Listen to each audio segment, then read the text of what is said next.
Hello, everyone. Hopefully, we're live. I say hopefully because I'm trying it on StreamYard tonight, and I think I've got everything set up as I should, but we'll see. So, hello, everyone. Hope everyone's grand. Hope everyone's doing well in this actually very humid day, I feel, today. Very humid day. The wonderful thing, of course, with StreamYard is that I can pick out things like, hey, Joe Omo, good evening, Gary. Good evening, Joe. What's the drink of the evening? The drink of the evening. I'm going old school today. We're going classic. We are going Theakston Old Peculiar tonight. So thank you for asking. Joe, hope you're doing well, my friend. So yes, let's see. Yes, hi. Oh, Dave, how you doing, my friend? Good to see you. Nick Johnson is here. Evening, everyone from Mystery Box Nick. Yes, we have a mystery box for you all tonight. I'll deal with that in just a little minute once we say hello to people and see how we're going. Well, this is very exciting being able to say all this. That's very good. Wonderful. Once I learn how StreamYard works properly, of course, I'll be able to do things like have an intro video and countdown videos and stuff like that. I'll be able to have guests even. I'll be able to bring guests up because although on StreamYard I can have like 10 or 12 people or something, 8 or something, I don't know, a large number of people on the stream with me on the screen. But I can't do more than one input from here without paying them a lot more money, which I think is sad. However, so from time to time, what I can do is go to the settings and go to the camera and change the camera. Ding! And there you go. Tonight's Countdown Conundrum, or Countdown Conundrum. I'm sorry, that's copyrighted. We didn't say that. This is Nick's live stream Conundrum. Not countdown at all. Camouflaged rapid velocity equals question mark. So that's what we're going to look at tonight. Start putting your thinking caps on. Camouflaged high velocity. Who knows? Who knows? Mark says, yeah, hello, hello, hello. Warm night, Gary. Do you know what Mark it is? I know Mark's not very far away from me, and he will be. It's not the warmth, it's the humidity that gets to me. I really don't like humidity very much.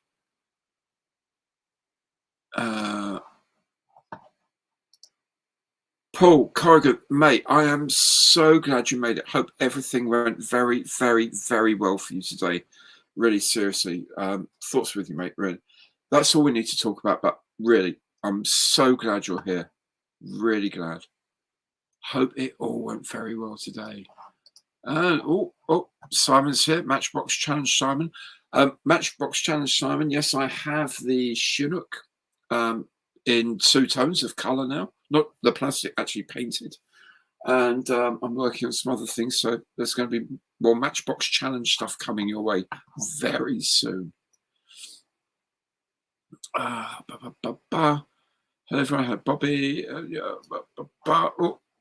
Chris says Camden Stout is your business. Chris, I'm a massive fan of Stout anyway.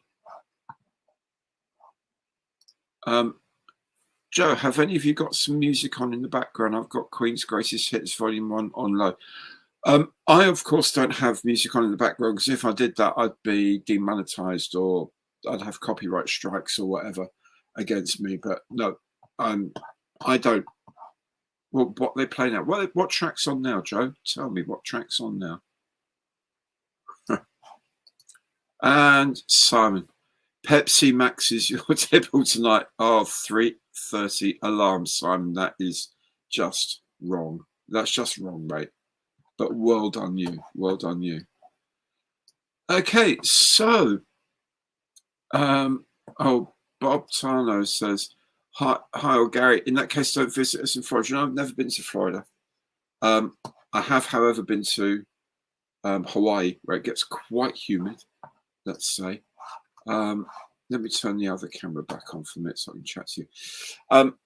I once went to Tucson in Arizona, and when I got there, it was like 40 degrees. It's March the 15th or something like that. It was middle of March, and it was like 38, 40 degrees, so over 100 Fahrenheit.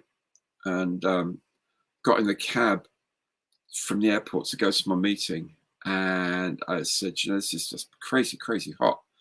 And he said, well, yeah, it's kind of, that's what we do. That's what we get. And it's hot like that. It'll be like that through to September, October now.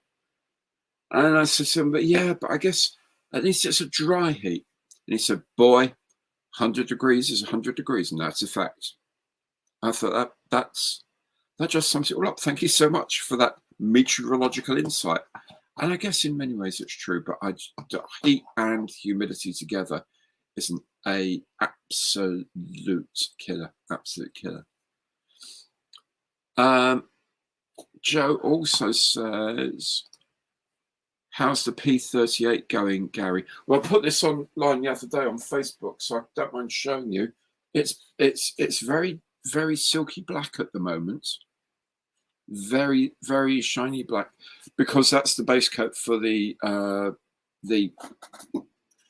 aluminium top coat. So shiny black underside and nice. It looks amazing. It looks amazing when it's finished. I hope it does anyway. Otherwise, that'd be really, really daft. Okay, so Hobby Time is already making a guess. An AMT Velociraptor. Okay, I guess kind of fits in a way. Joe says Killer Queen is on at the moment. That's absolutely fine. Andy Host, I'm 47 in Vegas. Yeah, we went to Vegas actually on honeymoon. We went through Vegas and stayed a night or two there. And when you're up in the morning and we're going on, we stopped in Vegas just for the hell of it. We didn't honeymoon there. We were on our way out to Arizona and Grand Canyon and all that sort of thing. But when you get out in the morning and you get out the car, filling the car, and it's like 9:30 in the morning, and the thermometer in the petrol station is already over 100, you think, this is too hot a place. It's just too hot. Stuart says Lockheed SR-71 Blackbird 172nd Hasegawa. Okay. That's certainly very rapid velocity, that's for sure. Nick, by the way, will jump in if anyone actually does guess the right answer. Remember what it is, who makes it, and the scale. Yeah. Paul says I haven't Dragon Rapide. I see rapid velocity. See what he did there. Yeah, clever.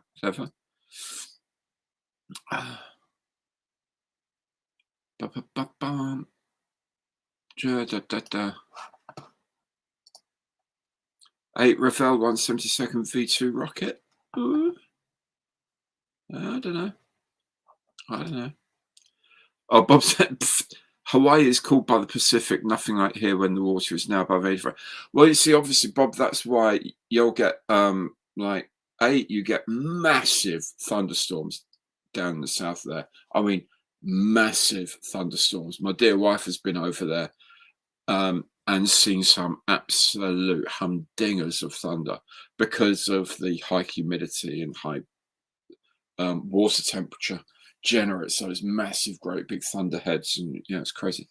Also, we get quite a lot of hurricanes, which is no es bueno, as we've just recently seen. They're horrendous. So no, they don't tend to get that many hurricanes in Hawaii. I will say the east side of the islands, like on Hawaii itself, big island, the west side is absolutely dry desert like that, but the west side, where you get the air going up over the mountains of the volcanoes and then just dumping the water, that was all where it's all like lush and tropical, that gets really hot, really humid there. But I get your point. I do understand your point. Mark says, let's have a look. Mark says, is it a Vulcan by Airfix? Don't know about that. Supermarine Swift, Airfix. Swift, I see. Rapid Velocity again. Great clue, great clue. Nick says, Heller's Dragon Rapide is a lovely model. That's interesting, but not correct. That's very sad. Julian's pipes in with a Revell 144 scale Saturn V. Well, that's interesting. That's interesting. Ben Kidd missed the clue. I'll put it back on screen for you, my friend. Yeah, yeah, and there it is. Camouflaged rapid velocity equals question mark. Remember, what is it? What scale is it? And who makes it? So whilst you're mulling over that, what do we think of the new Mark 8 Spitfire that Airfix announced? I know a lot of people have gone, oh God, it's another Spitfire, without perhaps realizing that it's just what they do these days. It's a second and third year release. That's what they do. Let me just put this back on camera so I can chat with you myself. Okay, there we go. Not that I think you particularly want to look at me, but I find it a lot easier to explain things if I'm looking at that rather than just looking at one of these. So, what they've done when we went to the launch of it back 2 years ago now, looking at the frames, the first thing that stood out on the frames was the fact that it's got the tail had the fixed undercarriage tail wheel, but very obviously was designed for a retractable one as well with different parts. It was really obvious the way it was designed. There's no way you could do that and not think that's going to be the kit as it is, right? That's not the way to build that kit. So we knew there was going to be something with a tail wheel, so we kind of guessed it was going to be a Mark 8. But that's the way they do things. So let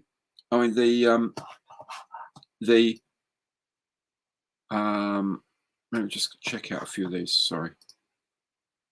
Wilbury Castle Road, Revell 144th ISS space station. I've got one of those space stations actually. I've got a Mir space station over there, not an ISS. Chris Evans AFV Club 135th Scimitar. Scimitar's actually yeah, quick little thing, that's for sure.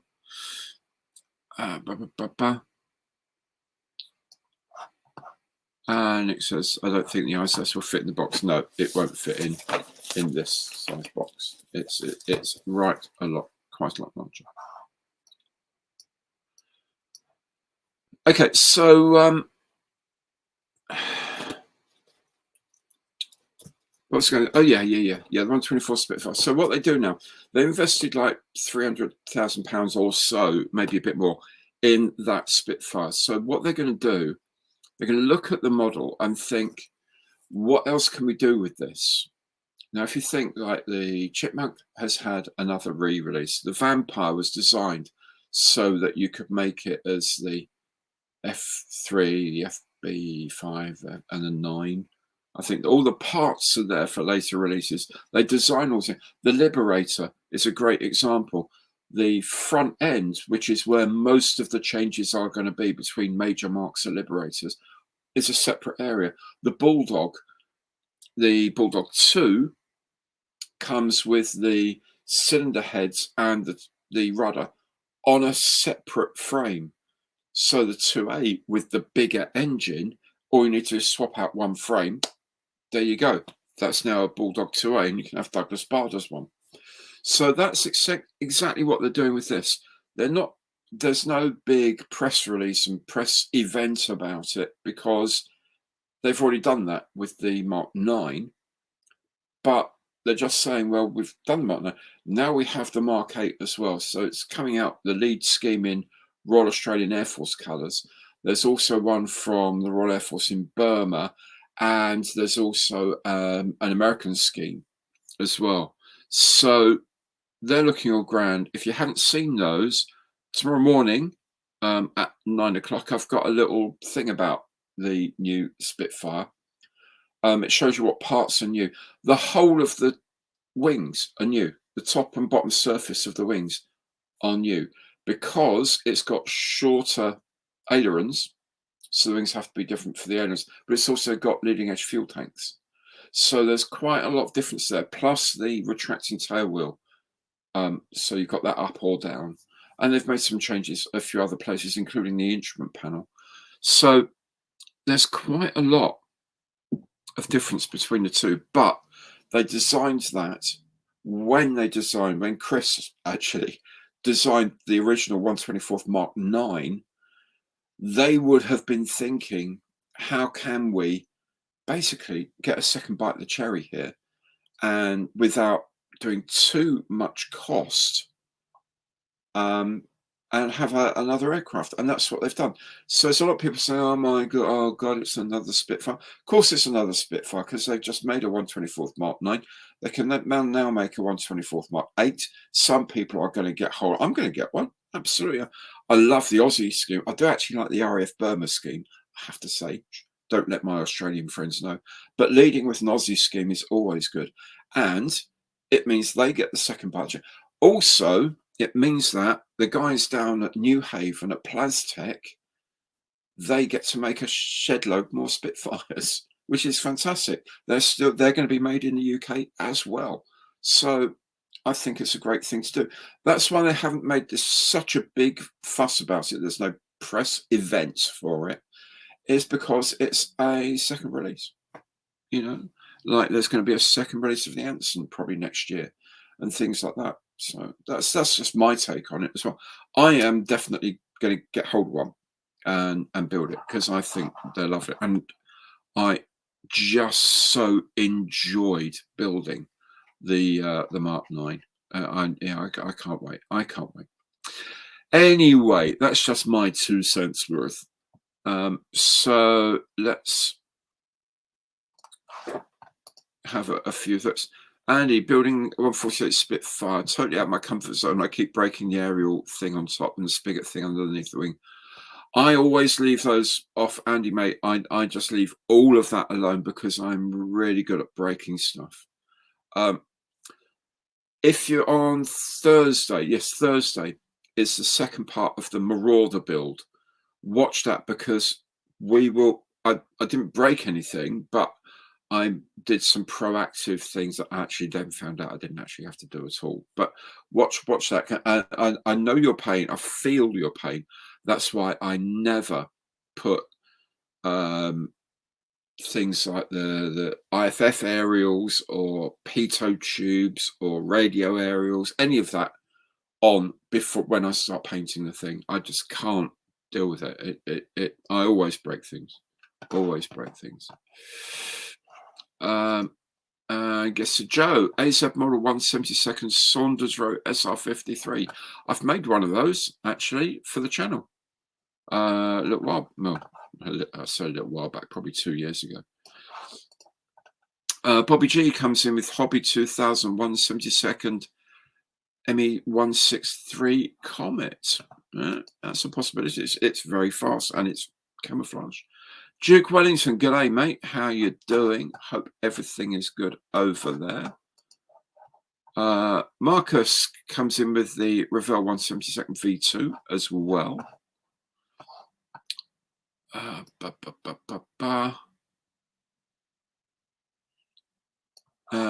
Nick's coming.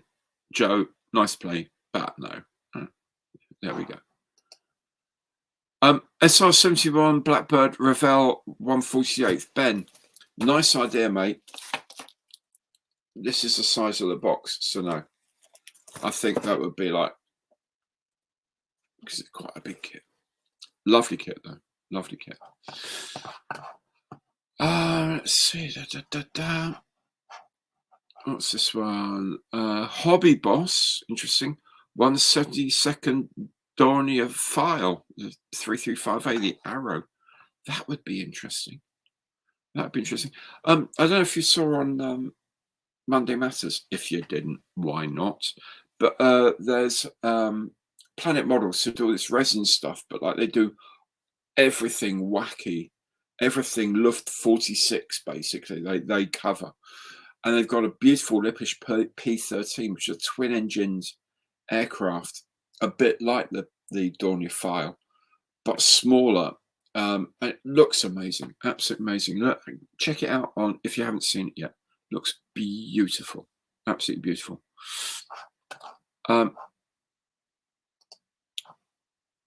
Nigel, sorry, mate. Well, all you've missed, Nigel, is the conundrum this week is this: camouflaged rapid velocity equals question mark. Still not been claimed, still not been figured out. Remember, Nick is 2-0 down on the guessing stakes after Bearded Veteran creates. Mikey guessed the Bristol 170, and Stuart last time guessed the P79. We've got I know he's got a few lined up for the channel that are a lot trickier, but you know, this seems to be causing a few problems. Bob says, well, nice looking that Mark Spit. I stole 48th or something. Yeah, it is a beast. I mean, I've got to actually had to buy a special storage box for the pink Spitfire, the ones 24th one I made, as an FR9. If I buy the PR9, I guess it can also fit in there, but it's going to be a tight fit with two of them. 1/24th is a big old scale, that's for sure. ACF Nugget, I'm building the Anson at the moment. A lovely kit. It is a gorgeous kit, absolutely gorgeous. Matt, who designed it, I think did an outstanding job on that. Can't wait for another one to come out, and that will give me an excuse to build another one because I really, really, really like that. Joe Olmo says AZ Model 172nd scale attacker. You know, I've built 3 of those. I've built 3. They came as I got the F1 and the FB2, and with the F1 I made an F2 because essentially it's just chucking a load of stores on it. But I did put on a wing fold on one of them as well because my father's squadron flew. In fact, my father's squadron, X100 squadron, was the first to operate the attacker and therefore was the first jet squadron at sea in the Royal Navy, the Fleet Air One. Just saying. Hi, Backham Natter, 349 Natter, I guess that is 1/48th scale. Julian comes in with the Trumpter 144th Sukhoi Berkut. Interesting. Interesting. Ian very kindly has reiterated the clue. Yes, and Dave, thank you so much for that. That's really, really kind of you, dude. It's excellent. So those of you who have just been gifted memberships, you are going to get the supporter special for the next month, which it comes out on Saturdays, and it's just my sort of half hour or so, sometimes a bit less, sometimes a lot longer, depending on how things are going. It's just a more of an in-depth update about what's going on. I'm also trialing, probably in the next few weeks. I tried it with the Humvee and it didn't work. But what I will be doing is putting up some content maybe and then having it as channel members only until like the day it should go live. So, for example, a kit of the week normally goes live on Tuesday morning. I've normally done it Saturday-ish, so I could put that available to channel members first, and then everyone else sees it on Tuesday. I'm going to try and see it. I mean, it's just a way of trying to give you guys a bit more, you know, a bit more content and a bit more, yeah, priority, if you like, for the fact that you pay £5 a month for watching it. So anyway, look out for that. The 5 of you have just got memberships. Dave, thank you so much, my friend. That's very, very kind of you.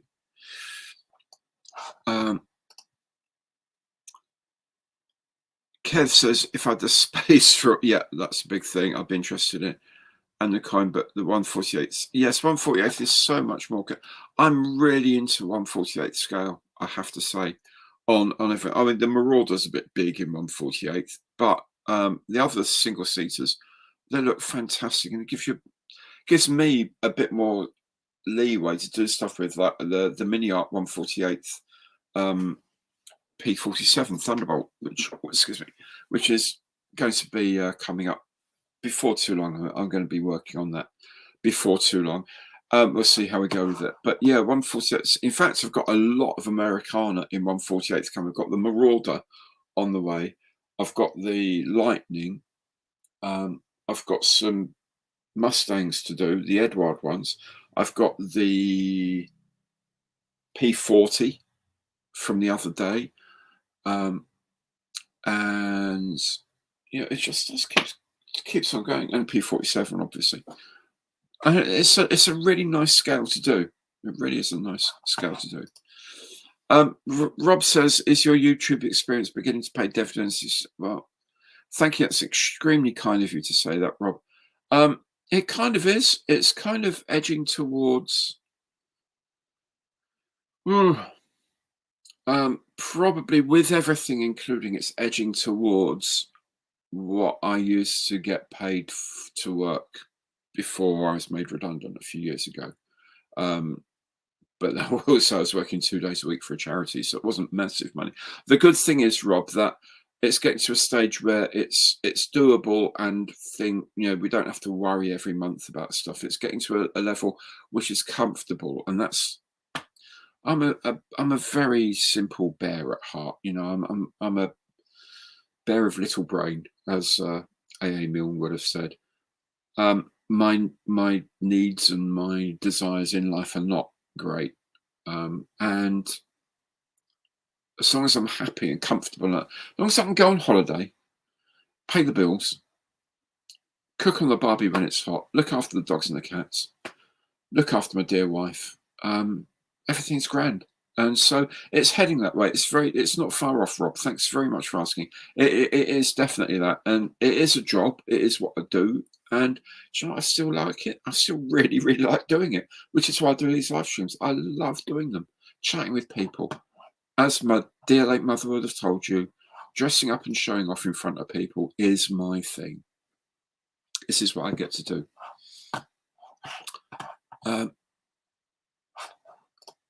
What's this? John says, if one of these surprise releases, well, there's kind of not a surprise release, in that I think everyone knew there was going to be a Mark 8 Spitfire, which is why they haven't made such a big deal about it. They said, it's just a surprise release, as in, well, we didn't announce it at the beginning of the year. It's not that huge a surprise that they're doing it, actually, which is why they're not doing the whole palaver of launch and everything that we did with the Spitfire Mark 9. But it's kind of, that's what you do these days. You build one thing and then you build various versions of it, but you plan all that when you do the original CAD. So you've got like 3 or 4 or 5 subsequent releases already in the bag, and then your designer can then go off and work on something else.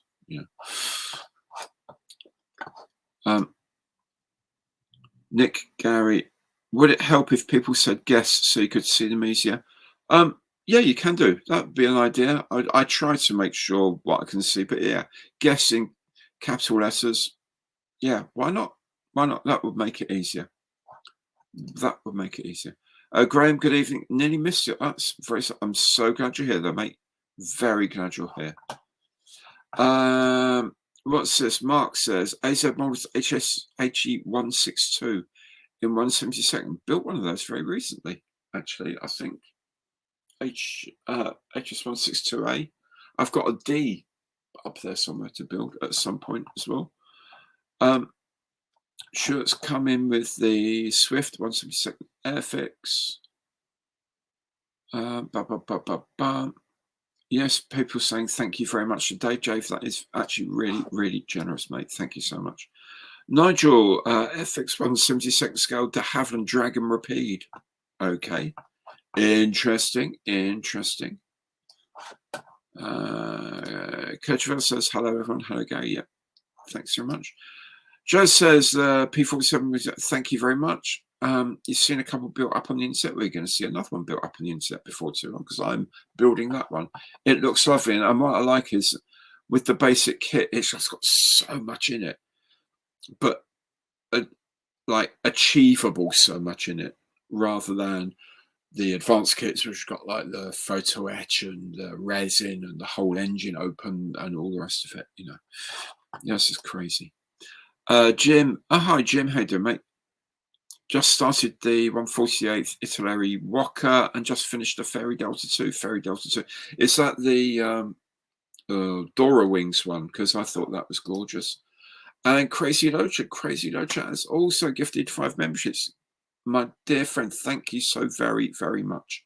Really kind of you.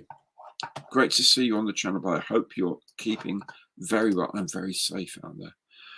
Graham Coxon, guess Bristol Bloodhound. Okay. Well, I've got a couple of those, but I started those up there. Have got a couple I've started, so I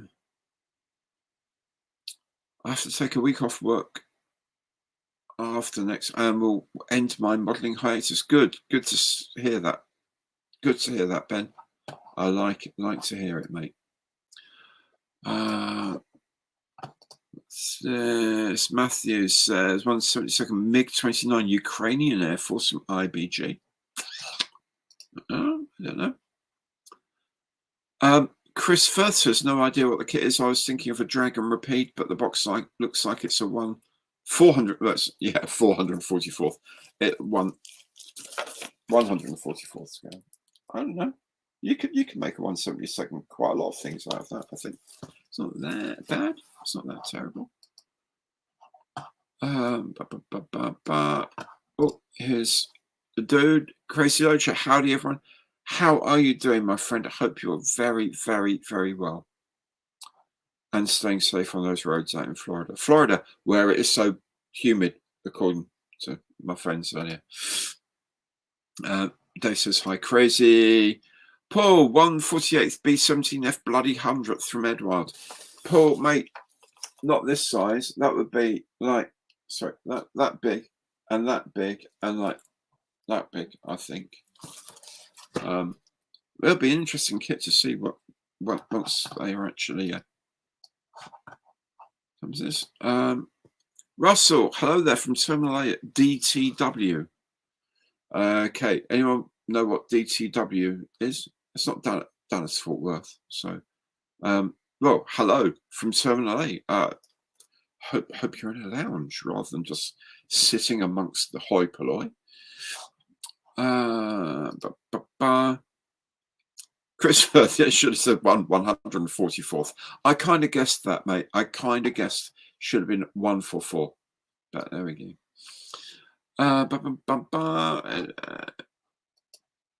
Andy says I keep buying more big tanks. The main AFUF1 and the Siesta T35, both in 135th. Yeah, they are big. Some of these tanks can be a bit big. I'm looking forward to the ICM Leopard coming out soon. When will I get that? Probably in about 2 weeks' time. I think I'll probably get hold of that Leopard. I can't wait. That looks like an absolute beauty. Absolute beauty. Simon says, sadly restricted to 176 and 176 scale due to lack of space. I know, it's crazy. Absolutely crazy. Nick, Mystery Box Nick sent me a photo of the stash in his spare room. I'll put it up on Monday Matters. I can't figure out how to do it on this yet because I'm very, very new to StreamYard. But I'll put it up. I mean, there are shops with smaller amounts of kits in them than his spare room. I promise you. And the thing is, you look at it and you realize, wow, that's a lot of stacks. And you realize the stacks are like 2 or 3 deep as well as up. And so dude's got a lot of kits in his spare room. Crazy says rain is, yeah, rain plus tourists. Yeah, I really, if you do go to Florida, like, you know, Disney or you know, the, what's it, Universal or whatever, and you get a hire car, please do remember these truck drivers really just try your very best. Concentrate on what you're doing, because there's a lot of regular people need these roads as well. It's not all tourist traffic, and it's really difficult. I'm sure for a lot of people over there, but just stay safe as well when you're driving. Nigel says dressing up, matron. Yeah, not dressing up like that. Dressing up in nice clothes, not Kenneth. Yeah, not carry on.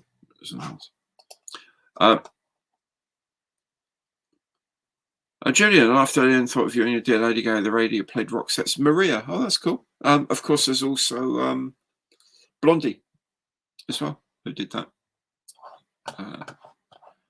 Maria, as well as obviously the one from West Side Story. But I think my dear wife is sick of people singing that to her. Okay, Ben, have I ever considered running in-person classes? Hire a venue for a couple of days, charge a fortune, etc. No, I haven't thought of that. I'm thinking that is probably a little way away yet. To be honest, I'm not quite at that sort of level yet. But one day, who knows? Who knows, Ben? One day I might do that sort of thing. Stuart, I guess Tornado GR 172nd FX. All right, Paul. I see your wife has bought you that. Well, she's obviously a keeper, mate. Good for you. Well done, you. Nick, shoot. No, sorry, that's not right. Andy Wilson, Skoda Rapid Coupe. Don't know why you're smiling. I drive a Skoda, actually. It's a very nice car. Very, very good car. They're not the skips with wheels they used to be in the communist era. They're owned by VW now. And most of the parts are actually VW parts as well. Portland, hi, matey boy. Ravel, 172nd PT 579 Patrol Torpedo Boat. Julian, no, it's not a skip. That was larders were skips, I have to say. Marcin, did I ever finish the efforts? No, I didn't finish the efforts because it's many reasons. There were things that got in the way, and then other things got in the way, and then other things got in the way, and then there were shiny things, and I just lost interest in it. I will finish it. It's not that far off, but it is definitely it will be done. But it's definitely you're really enthusiastic about it, and you get to a point you just think, it's a beautiful thing. I mean, Paramjit's done a lovely job on it. But it's just getting the mojo back on that particular kit. So if I build a few more things, get them out of the way, then sort of sit back and think, right, what do I do now? That's when I'll probably finish it off. But yeah. It looks like Crazy Lotus gifted another 5. So dude, thank you very much if you have. That's absolutely amazing. But thank you very much. Nick Johnson says, Andy Wilson is getting very slightly warm. This one is definitely left field. So Andy, of course, guessed about the Skoda Rapid Coupe. Very slightly warm. So very slightly warm. Julian's confused what YouTube is doing. My friend, join the club. I'm constantly confused by what YouTube is doing. Yeah. I can't help you, I'm afraid. Andy Wilson, the Rapid Coupe used to win lots of hill climb runs because of the rear engine. Yeah, absolutely, yeah. A lot of weight at the back over the rear wheels, and just gave you that extra little bit of grip. Bit of pendulum cornering with so much weight at the back, bit like a Porsche 911, of course. But if you knew what you were doing, that's handleable, let's say. Stuart's got the guess here, Plavio Tornado F3. FX 172nd. DDD. Right, I've just skipped something else here, I'm sure. There we go, that's Crazy Ocean there. And Ellison as well has also gifted memberships. That's really, really nice. Thank you so very much. Again, just to remind you guys, if you're a channel member, which is like £5 a month or £4.99 a month, or the equivalent in your local currency, you get a weekly video from me, just a bit more insight into the plans of the future and how things are going, what I've got going, what's the progress is on various projects, what the next projects are going to be, and other things around the channel, you know, plans for various other things that are going to be happening later this year. And also just a bit of insight into the background of the channel and what I've been up to personally as well. So it's a bit more involved. It's a bit more sitting in the pub with your mates sort of chat. And you get that every Saturday as your membership. And I'm going to try and do, as I say, a bit of early access stuff to the channel members in the future if I can figure out how to get it to work properly on YouTube. Joe says he's got 2 of the new Airfix Shannon class lifeboats. Fantastic. Absolutely fantastic. As the Bridlington boat is down in Port, we probably saw the Bridlington boat when we were down there, mate. What they do is absolutely astonishing. Really is astonishing. And incredible. Absolutely incredible. Andy Hibbs, will I be building new Airfix 124 scale Spitfire Mark 8? Yes, I will. We'll be doing something different with the paint scheme. I like your Mark 9 recon painter. Well, thank you very much, Andy. I enjoyed doing it. The reason why I did it with the Mark 9 was I converted it to an FR9, so I put a camera in the back, had the camera window actually open and stuff like that, and did a bit of work in the cockpit to make it an FR9. I don't know what I can do with the Mark 8. Will I be doing something different with the paint scheme? Possibly. The schemes that are included, again, if you tune in tomorrow morning, 7 o'clock, I've got a little like 3-4 minute thing about Dale at Airfix sent me a whole load of information about the Mark 8, what is actually different between them, but also the 3 schemes that they're selling the kit with.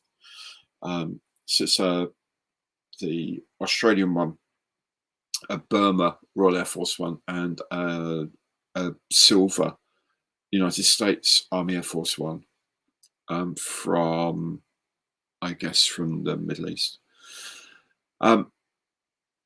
So am I going to do anything? I'll have a look at what's around in terms of color schemes. If there is something different that you can get decals for that looks interesting, then I probably will, because there's not going to be much work to do. There wasn't an FR Mark 8 as far as I'm aware, so I won't have to do anything like that. But I will definitely be doing it. Detroit, DTW is Detroit. Russell, I see Detroit. Motown indeed, and the Motor City. Yes, it is. Oh, wow, cool. Detroit, that's a massive hub, massive hub airport. So, well, hope it's for good reasons and fun reasons that you're there, Russell. I'm so glad you could join me from there. That's really cool, man. Andy Wilson's guessing the AMT Mustang Fastback 1/25th scale. Stang, like a Mustang. I've had Mustangs a couple of times when I was away. Leslie says, special hobby 148th Bugatti 100 racer. I saw the 172nd one built in the latest IPMS magazine, actually. It looks a gorgeous thing. It's weird, but very beautiful.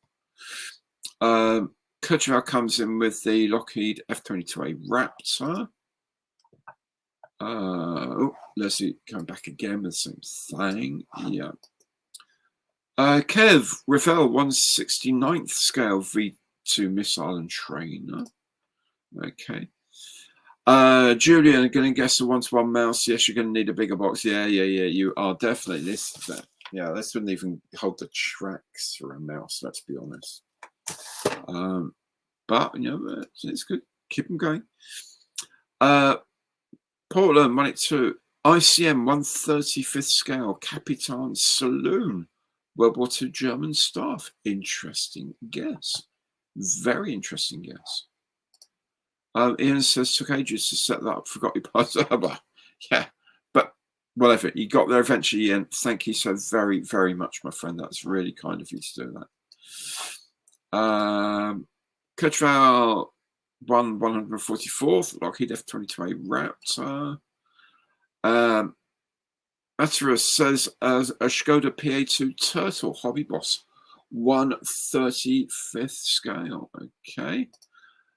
John Christmas, 1/72nd scale Bloodhound from Airfix.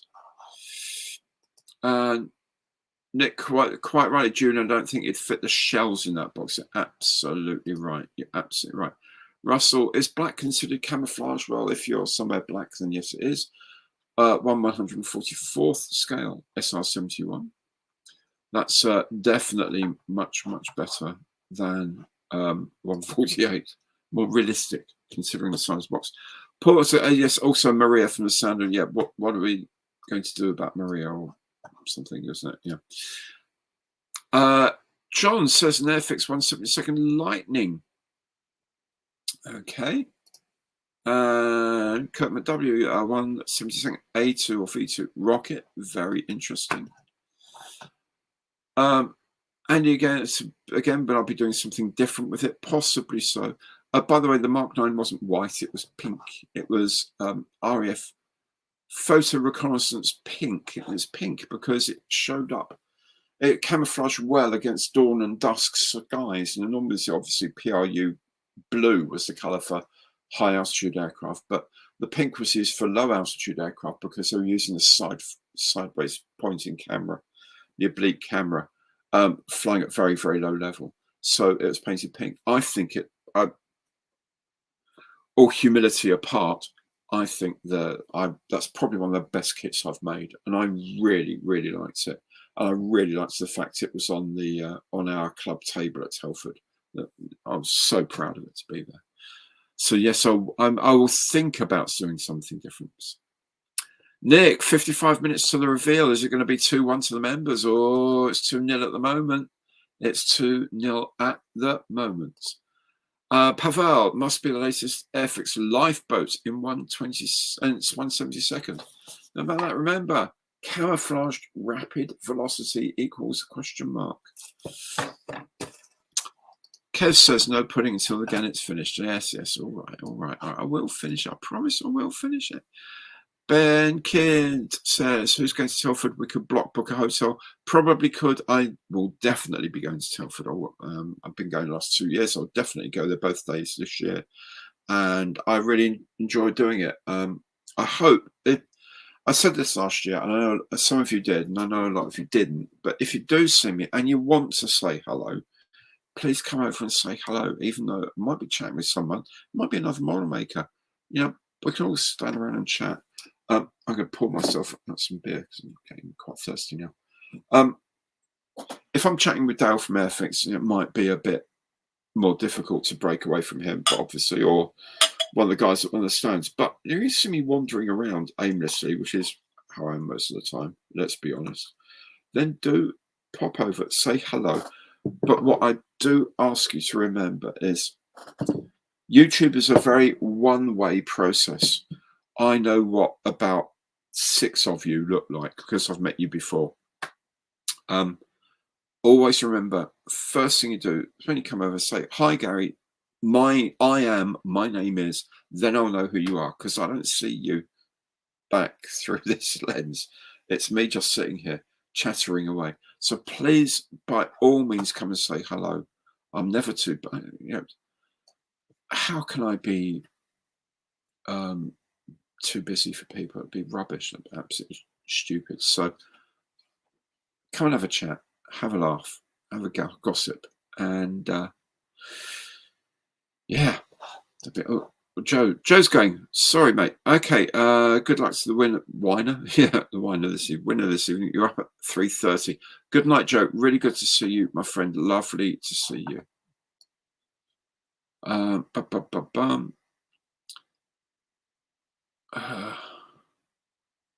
Jesus.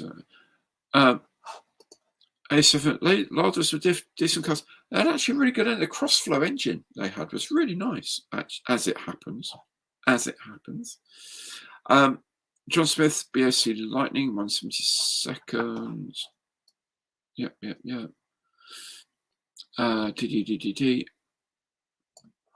Edward, we're going to, yes, I'm going to build an Edward Zero. It's one of those really long-term things. I've got some proper paints for the inside now, so yes, definitely, absolutely, definitely.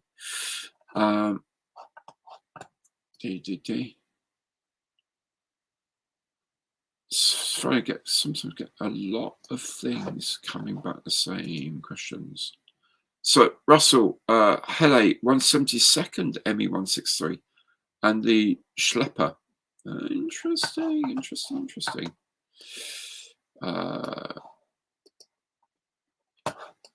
Different direction. Stuart, a Jaguar 420 in 132nd from Airfix. That's an interesting idea. That is an interesting idea. I guess here. Matthew, 172nd, Special Hobby, Sub Vegan. Very interesting idea. Very interesting idea.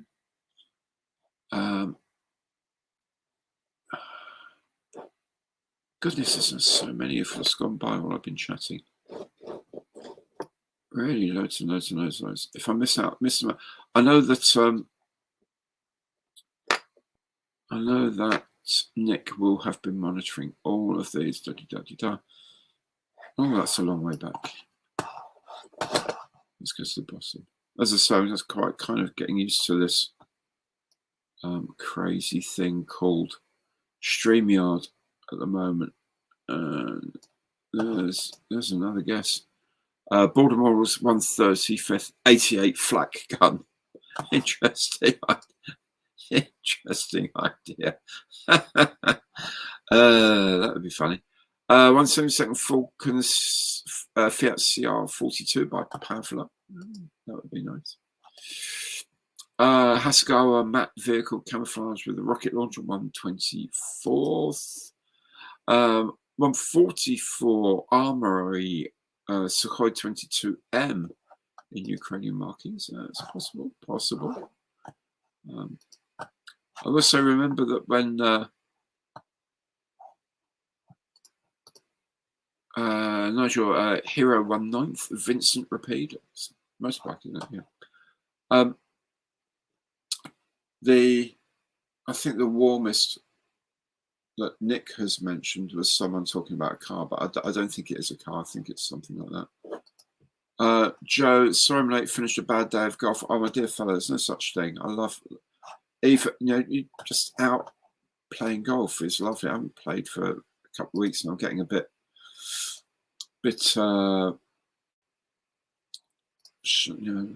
itching to get out and play a game. Nick says we should arrange a meetup at Telford. Yes, I think we should. You know what? I think we should. I think probably by the Models of Heroes table somewhere, but I'll figure it out. But yes, we definitely should get together. Not formally, but get together and say hi to each other. And someone should do a Schrödinger's cat kit. You won't know what's in it until you open the box. Yes, the kit's either made or not. Thank you very much, Andy, for noticing the Schrödinger's cat is alive and dead t-shirt here. I like a physics joke. Got to have a drink, sorry.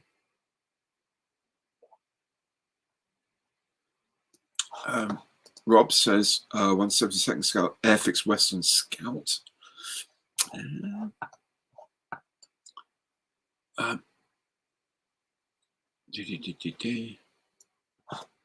John says he's staying at the McCure Telford Centre Hotel. Okay. Yeah, a lot of people stay around there, and there's the Premier Inn, which is where I was last year. There's the there's the other one. I can't remember the name of the other one. There's a few like of these sort of business type hotels nearby, which are grand, really good. Paul Corrigan, I think my Zero is the next model. Which paints have you got? Well, the one that I was missing that I really wanted was the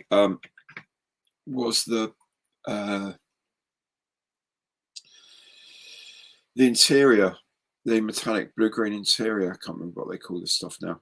But I've been wanting this colour for such a long time, and it's actually from Outlaw Paints. It's the colour they use as a sort of a combined base coat and weather protection thing. And I've been looking for, there've been various versions of it. I know it goes anything from metallic green to metallic blue and every shade in between. It was just that I had a particular shade in mind. And I was chatting with James Skiffins at Telford and said, "Oh, yeah, what you need is one of these." And he said, "What, like this?" And I thought, that's exactly the colour I want, exactly the interior colour. The exterior colours, that is depending on whether you're going for the green or that sort of pale colour. I can't remember. If you look at people tell me that the colour that ICM say to use for their KI21 is a really good Japanese beige colour, but of course I also did a lot of green ones as well. But you know, like a lot of these things, the colours can be so variable, even with, you know, even without the fact that it's out in the weather. Ayataki, that's the name of that interior colour. Even without the fact they were out in the weather, a lot of colour was mixed locally from whatever was available. So although there's probably a standard colour chip somewhere in some vault somewhere saying this is the colour they should be, a lot of planes weren't that colour even when they were freshly painted. So you've got a bit of leeway, I think. Personally, I think you've got quite a lot of leeway, but that's going. Rob says Ironbridge is a good thing if you're going to Telford. Yeah, it's not far away, and parking's okay. And parking at Telford's actually pretty good with the municipal car park nearby is much better than the one next to the venue, because that's just basically just jammed first thing in the morning. So I won't bother with that. The municipal one is good. Rob says 176 got Piper Cub. Okay. Clue coming in 4 minutes, says Nick a minute ago. I think we're almost caught up now. There's another one. Fox Swift FR5 170 seconds. Yes. Paul Maturus, yes. Ayataki, yes, you're absolutely right. It is absolutely right. Skoda D1 172nd by Cobb Pro.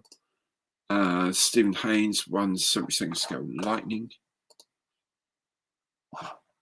Kev, is it worth getting IPMS membership before Telford or just pay on the day? I am a member of IPMS anyway, but I have to say the reason why I decided to do it was because I go to Telford for both days. It's cheaper to become an IPMS member and get free entry to Telford than paying for 2 days at Telford. Yes, you do get your magazine and whatever else and a few other things, bits and pieces. But to me, the big thing is getting into Telford for free. So have a chat. No, have a look online at what you get for IPMS membership, seeing whether that makes a difference, worth it.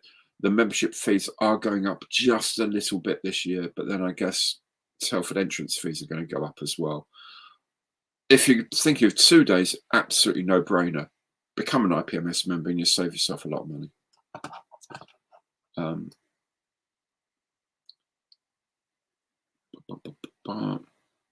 There we go. I think we're pretty much getting there. Russell 172nd Fiesler Skoda Fisk 199 by Cora. We are getting into some really, really, really cool ideas now. Robert Johnson Hawk Hunter 172nd by Airfix. Don't know when they last did a 172nd. It's a long time ago. Mark Haskell Kyusha Shinden in 172nd. Interesting.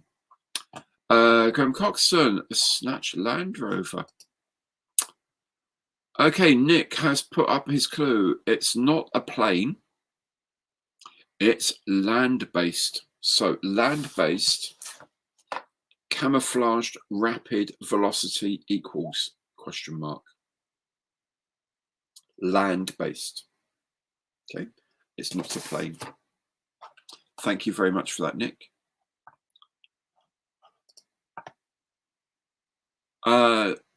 So Gary is still hoping it'd be a Halifax. Yes, I am still hoping that the Telford surprise would be a Halifax. I have been on at Dale about this. I know he's sick of it, and I'm sick of telling him. But they really, really, really, really need to do 172nd New Tour Halifax. They really do. Russell, so long, guys. See you in Denver. Oh, you're going to Denver? I love Denver. Dude, I really like Denver. Absolutely love it there. Safe journey. Have a very safe flight. Enjoy it.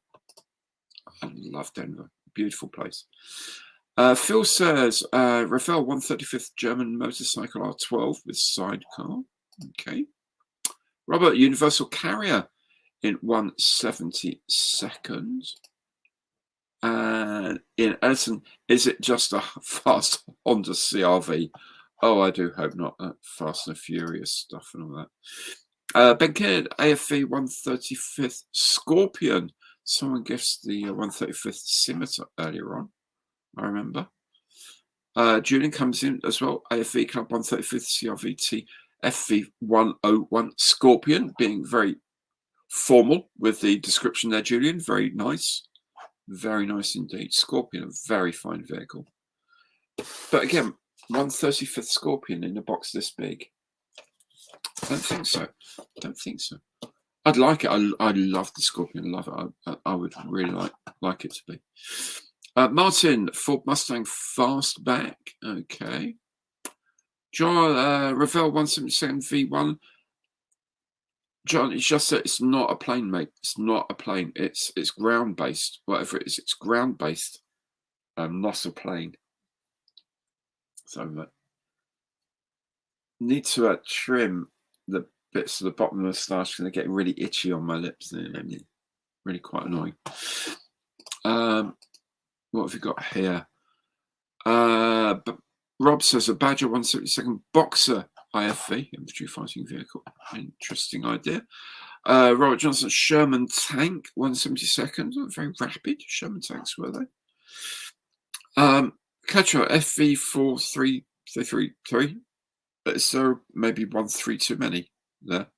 I don't know.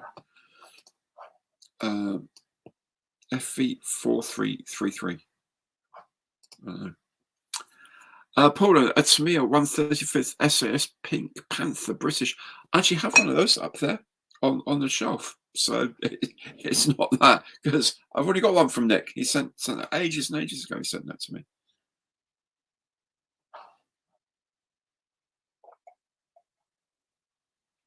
Right. Andy, excitedly waiting for a resin Little Willie to arrive. Well, that's lovely.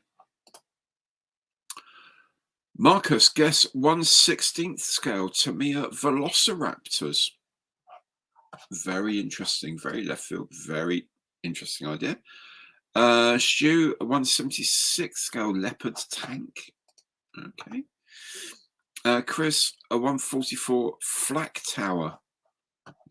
Very rapid velocity. So it's rapid fire, I suppose. Stuart, Kawasaki Ninja ZR Tamiya 112. Stephen Haynes, Bloodhound 172nd, I guess FX1. Andy, from the Tank Museum. Okay, very nice, very good. They do some amazing things at Tank Museum. I know that.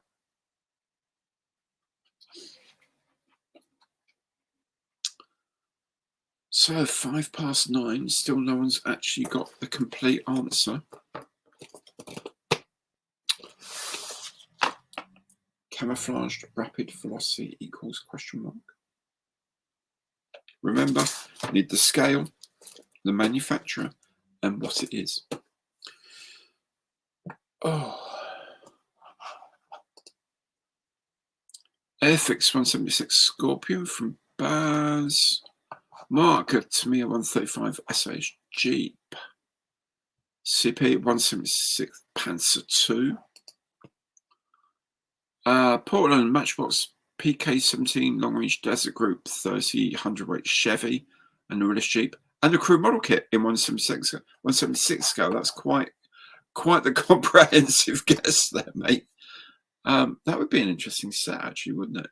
The Chevy truck and the Willis Jeep as well. That'd be nice. Who knows? There may be one on the way one day from Matchbox Challenge, Simon. You never know. You never know. I know what the next few are, so it's none of those, by the way. They're all aeroplanes ones I've got coming up at the moment. Stephen Haynes, 2 centimeter flak gun, I guess, Tamiya 135th. For a scout car in Airfix, it says. Champ is waiting for Gary from Air Graphic to email the instructions. Okay, very nice. Oh, the Champ, yeah, that's the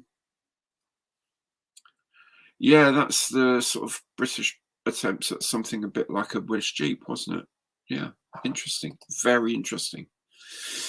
Julian M182 Abrams, 170 Tiger model. Again, Julian makes a bit of a small package for 172nd Abrams, I think. I think so. Anyway. So, whilst you're still guessing, what else is happening? Oh, what's that? Oh, the M50 Ontos.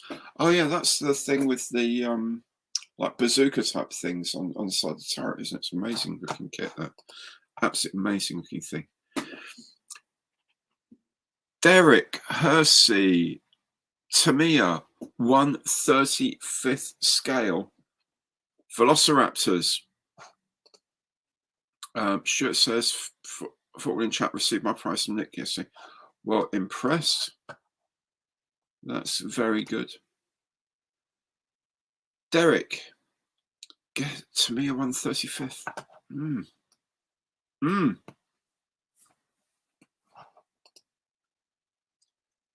I'll guess it after you've opened it. Yeah. Pencil looks. 1 second.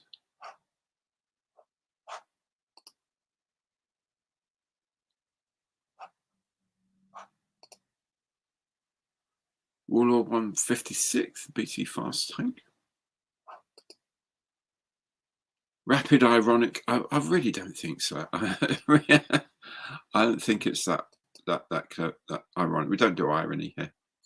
The Asuka 135th Panzer Campfire looks. Matchbox Sonicar Fast Side 234 Puma. Ian is asking what Nick sent.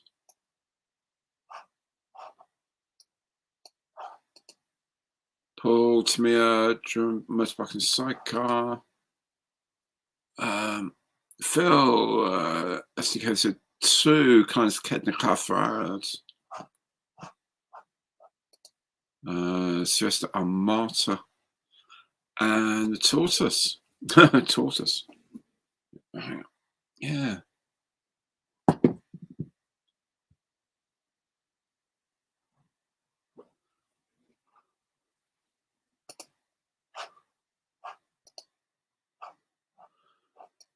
Stuart says, there he is, Supermarine Sea Fang and an Airfix hovercraft. That's what Nick sent him as a prize, which is very nice, actually. Celsius 75-2 from Kercheval, 177 Boxer CRV from Stu.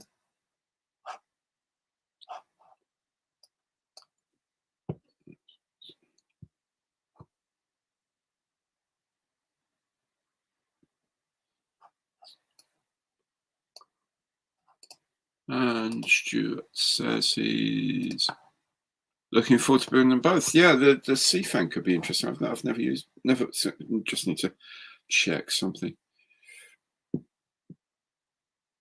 Okay. Sorry about that. Yeah, the hovercraft is a really nice thing to make. Actually, I really enjoyed making it. You just need to take a bit of time with the way the seams are done around the edges when the top and the bottom halves meet. But other than that, it's a lovely kit.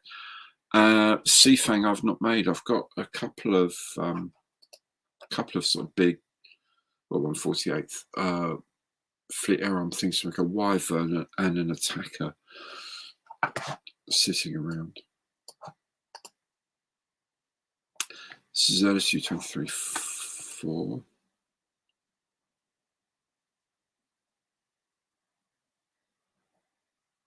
Okay.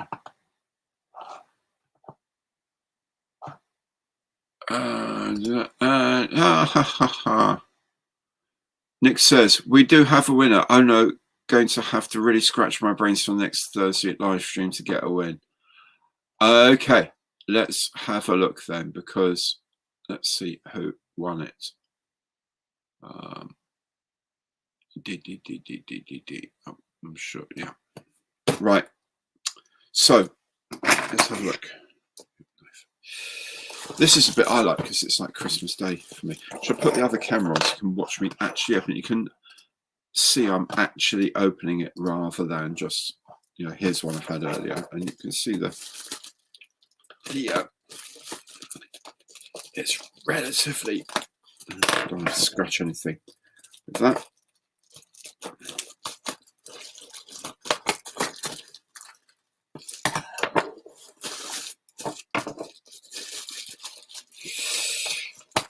This is, you know what, this, if this was on TV, this would win a BAFTA. You know what I mean? It's riveting. I think you'll agree. It's absolutely riveting. If it's on the BBC, you'd be saying well worth the license fee on its own. The dramatic tension. It's like Broadchurch. It really is. Okay, maybe it isn't. Oh. So,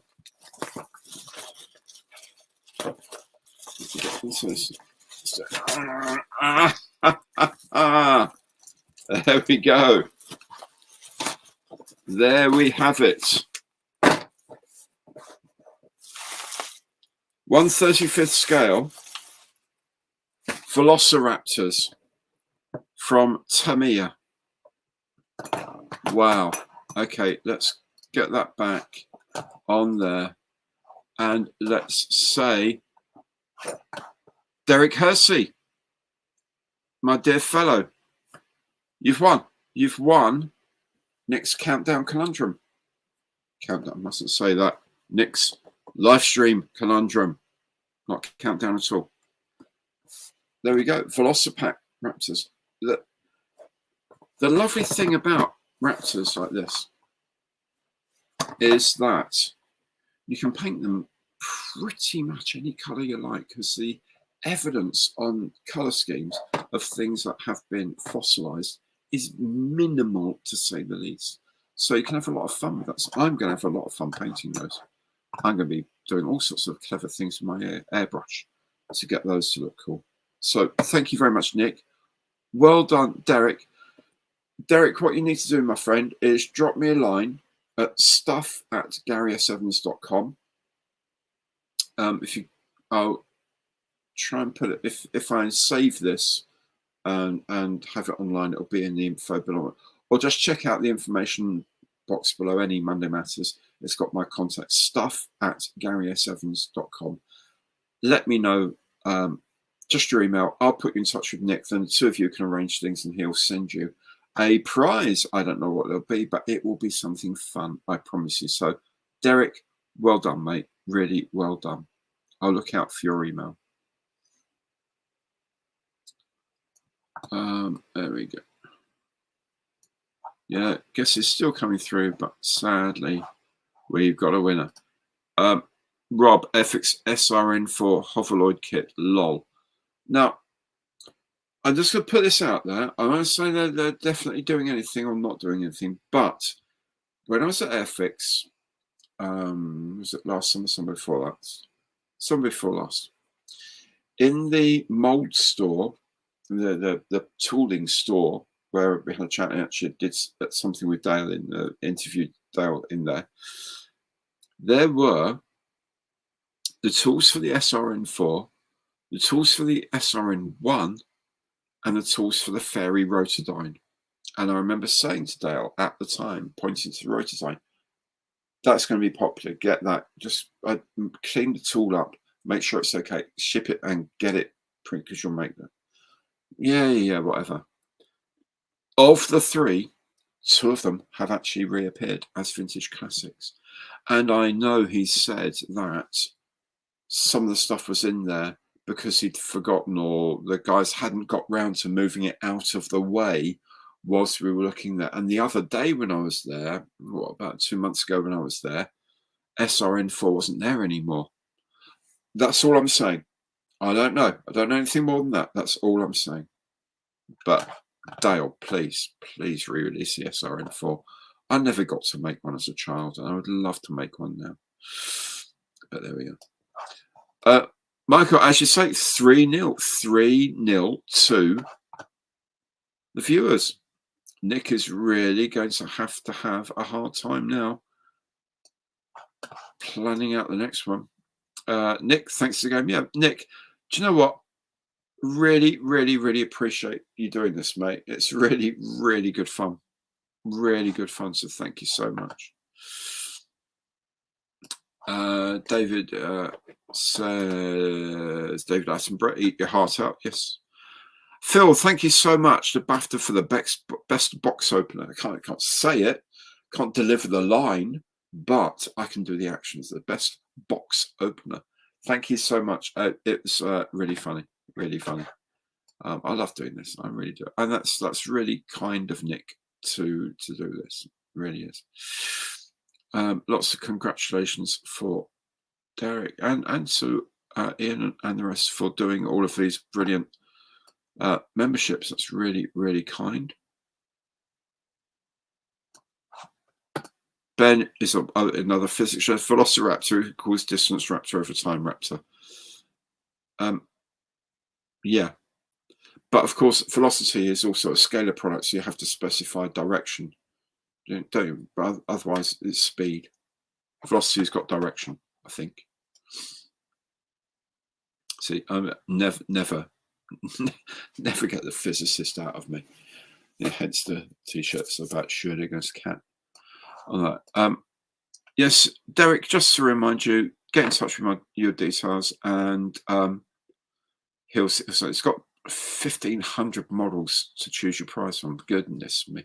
I say I will put it on Monday Matters. I can't do it now, A, because it's not on my laptop, and B, because I wouldn't know how to do it. But I'll put it on Monday Matters just for fun to show you the picture Nick sent me of his spare room. It is just a proper Aladdin's cave. I mean, you look at the picture and, oh yeah. And hang on, what's that? What on earth is that? I didn't know anyone made one of those. It's absolutely astonishing, and very kind of you, mate, to do that. It really is. As Julian says, 1,500 models, that's a warehouse, not a... I promise you, there are many model shops in the country with far less stock than Nick's got. There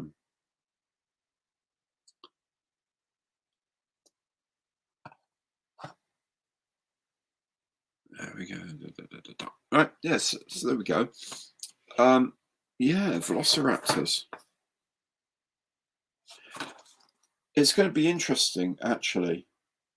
Again, the scientist in me is awful. Sometimes the pedantry of science can be fun, it can be good. Sometimes it can be a real pain in the backside. But I'm not. It'd be interesting. I'm going to actually open the box and see how big these Velociraptors are, because Velociraptors weren't actually as big as Jurassic Park would have us believe. They were considerably smaller. I'll put the other camera on. From what I understand, and this is so sciencey, the ones in Jurassic Park were most likely Deinonychus rather than Velociraptor. because velociraptors were a bit smaller. These don't look too crazy big, actually. In 1/35th scale, they've got like little stands to go on, which is nice. Little claws and whatever, and the prominent claw on the foot, sign of the velociraptors. Yeah, this could be quite cool to do these. Yeah. And to paint them, it's going to be fun because, as I say, no one actually knows for sure what velociraptors looked like in terms of their skin coloration and all that. So that could be really cool.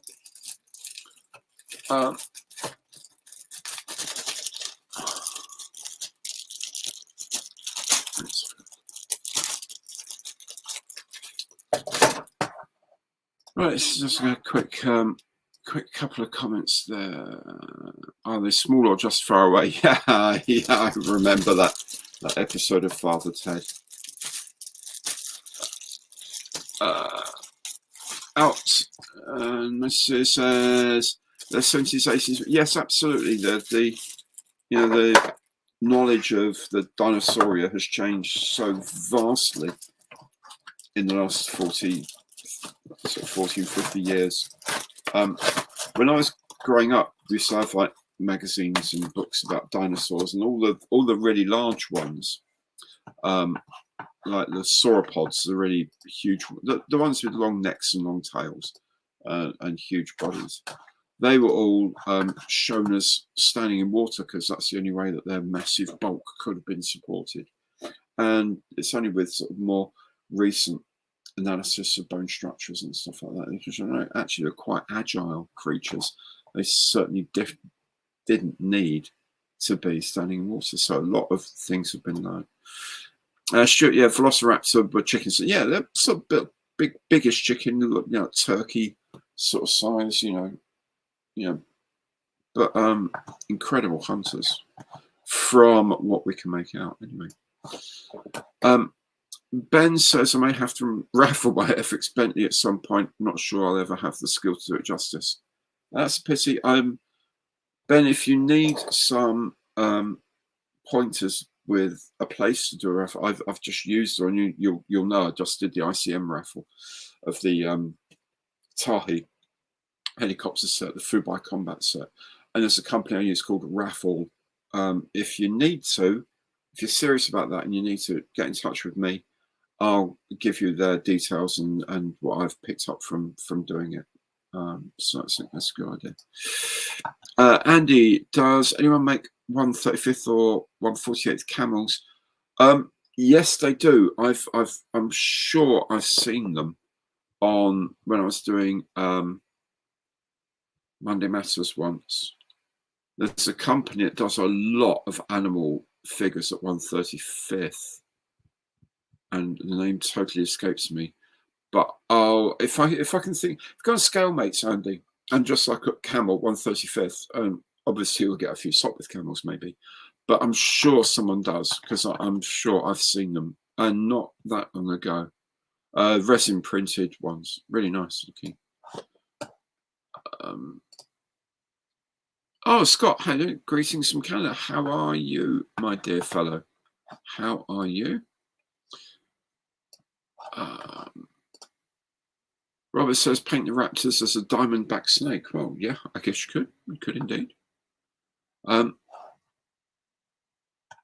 Yeah. Steve makes a good point. Don't forget to like the stream. That's very kind of you to remember that. Paul, yes, they were likely to have had feathers. Absolutely, they would have done. There's a lot of dinosaurs look like they probably did have rudimentary feathers, at least, rather than the grand sort of peacock type things. Certainly body covering feathers to help with heat regulation. Absolutely true.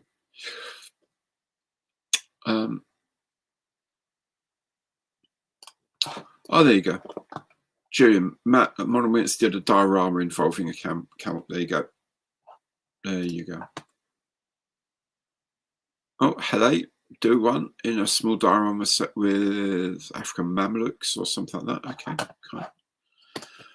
And Derek, Well, thank you for your guests, my dear fellow. Just do remember, get in touch whenever you can, and I'll put you in touch with Nick, and that'd be grand. That'd be grand. What else is going on? All sorts of comments about, yeah, the do you think he saw us? Thank you, Mark. Johnson, they're vicious buggers, especially in packs. Yes, they were, but they weren't that big. But the Deinonychus, which were sort of almost human sized, were really, really incredible. Really incredible. What's that? A couple of camels, but they were overdressed. Okay, well, a black tie instead of a lounge suit, perhaps. Well, there's too much gubbins with them. Do you mean you want just a camel rather than a camel with all the riding stuff? And I understand what you mean. Understand what you mean.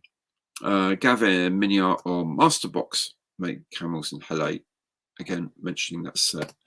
Desert Trips. Simon got to hit that 3:30 alarm, dude. Oh, what a nightmare. Get as much sleep. Well, you're only going to get 6 hours sleep at the best. So thanks very much for joining, Simon. I really do appreciate it, mate.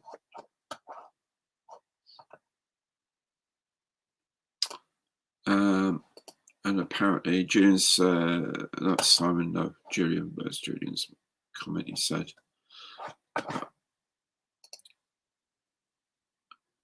piranhas aren't that big either, but together they're vicious at what's well, yes they are. I've seen some piranha in an aquarium. I can't remember, it was maybe Chicago. Was it Chicago or San Diego or something like that? They had piranha. Sadly, we weren't there for the feeding time, which would have been interesting to see how they actually feed. There's a lot of like hype about these things that's not entirely true sometimes about the way they attack. But yeah, sometimes there's a feeding frenzy, and yes, they will strip an animal quite quickly, apparently.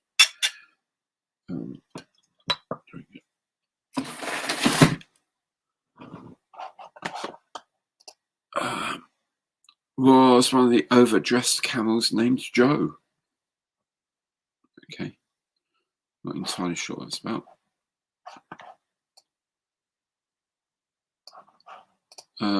John Smith says, especially when blood spill. I guess yeah, piranha. If you've got blood in the water, they get into the freezing frenzy, and yeah, apparently. A lot of these animals are very misunderstood, however, I would say. A lot get a bad rep when at the end of the day they're just surviving, you know. Not that they're actually sitting around plotting to be evil. They just need to survive. And that's just how, you know, they've evolved to survive, and it's a very good strategy. So,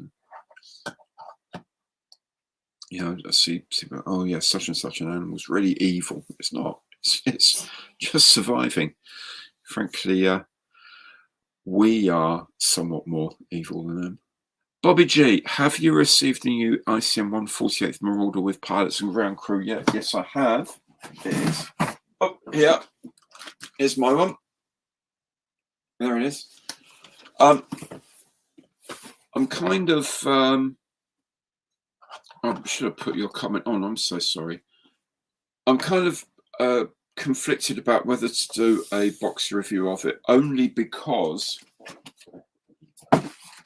it's essentially the Marauder kit, but with the existing USAF ground personnel and pilot set, which is down underneath a pile of stuff there. I don't want to pull it over because it'd be an absolute crash, and that'd be right. So it comes with the existing USAF pilot. It's got 3 flight crew, I think, and 2 ground crew. So it's kind of, I've already done that set, and I've got the figures which I'm going to be painting for my Marauder. I bought them separately. I didn't realise that ICM were then going to do the whole thing, but also because I was going to try and get it done for D-Day. It's not done for D-Day, obviously, but it will be quite soon. Hopefully, I'll be painting that up, and it's a beautiful, beautiful kit. The B26 is a properly nice kit. There's a lot to it, a lot you can leave out, to be perfectly honest, but a lovely, lovely kit to build.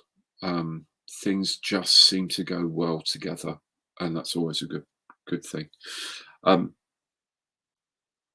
Yeah, so I do have one. Not sure what I'm going to do with it yet, but I might do a box review of it, only because I don't think I've done a separate box review of the figure set, so maybe I should do that.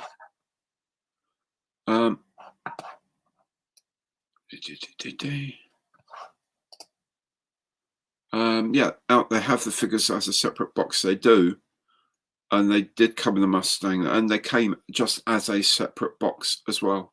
So, yeah.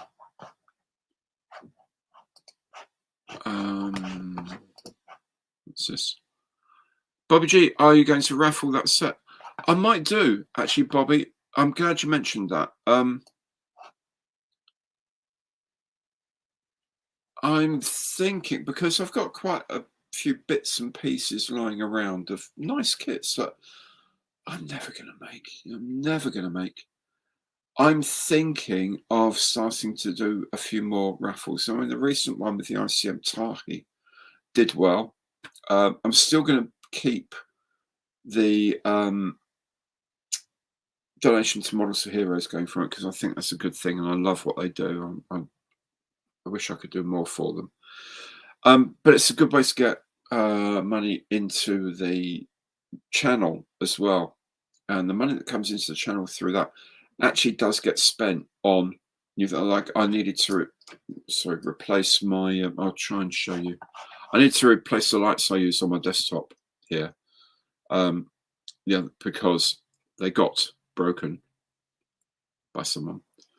And, they all cost money. So I was able to buy those. And it's things that I need, I'm getting a new camera, getting new studio lights, getting all sorts of different things. And it all gets piled into that. So it's not like, I get some money off a raffle and think, okay, that's it. Couple of bottles of Moët Chandon and we're happy. It all gets plowed back into everything gets donated to the channel, gets plowed back into the channel to get better camera kit, get better lighting, to try and make better videos. Basically, that's the whole point of what I do. So yeah, maybe I will. I don't know what you guys think about it. Let me know whether it's whether you think doing more raffles is a good idea. I mean, eventually, someone's going to win. It's Aston out in Texas who won the Tahi. Yeah, he's delighted. He's got a kit that, for not very much money at all.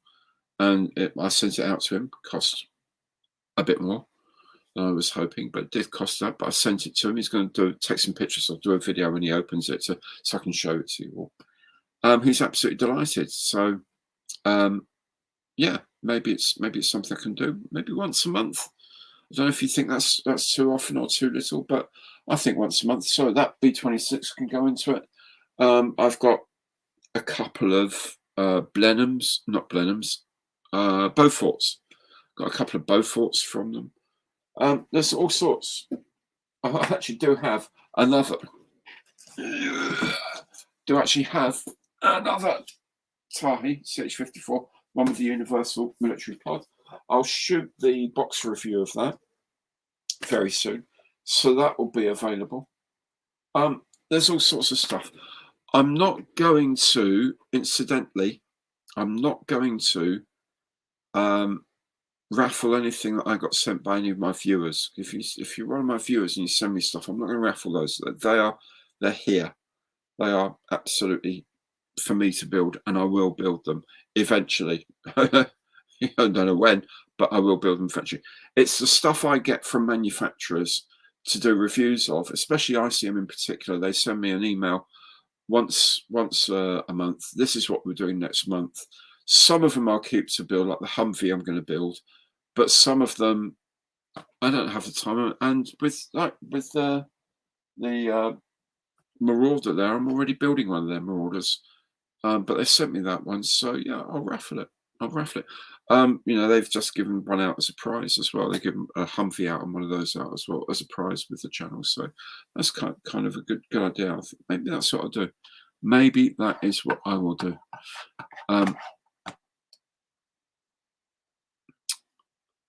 Here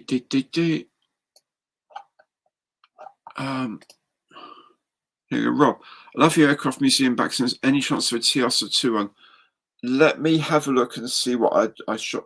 When I was at Cosford, I photographed things mainly with the impression of photographing the thing rather than as producing a background. So next time when I go back up there in November before Telford, I'll do more shots there thinking of backgrounds rather than necessarily photograph. Well, I'll photograph the thing as well, but also maybe do some more sort of scenic background ones to add in. The same at any museum I go to. If I go up to Hendon, I'll do the same. If I go to the Yeovils any time in the future, I'll do the same thing. I will try and get a few more varied backgrounds because I think they're quite cute and quite fun as well. John says, "Oh, thank you very much. Channel's cool. Look forward to Monday. I love doing Monday Matters, my friend. I really like doing Monday Matters. It's so much fun." Ben, how about holding an auction? Maybe not make as much picket as a raffle, but much faster. Yeah, I mean, I could put stuff on auction sites. I'm not going to auction them myself because that's a bit more tricky, and I'm sure there's probably regulations and stuff we have to be careful of with that. The raffles are done by a company. And it's seamless. It's really easy. Everything's done above board, and it's just very easy. I don't mind it taking a little bit longer. Maybe if I do it once a month, but actually have only 2 weeks to run the raffle, perhaps, because the third and fourth week didn't generate that much more than the first 2 weeks of in interest in sales. So maybe once a month, but run it for 2 weeks might be the way forward. But it's just so much easier because all I have to do eventually is just send the kit off. Everything else is handled by the company, and it makes life a lot easier for me. It really does. Really, really does. Oh, you're building the ICM Cobra. Is that the AH1 Cobra? Because I have to say, Martin, I bleeding loved it. What don't you like about it? What's the difficult bit of it? I'm not a big fan of helicopters, but built the AH1. Was it the 1/35th scale one? I think last year. I actually loved it. It sort of kind of brought me back a belief in helicopters. Have made the FX Lynx, which wasn't great. The ICM Cobra I thought was lovely. In 1/35th, maybe in other scales, it's not as nice. In 1/48th, maybe it's not as good. But in 1/35th, I thought it was gorgeous. Absolutely loved it, my friend. Rob says Monday Matters and Monday Habit. Very nice. Andy, it was as high. He inspired by Thunderbird 2.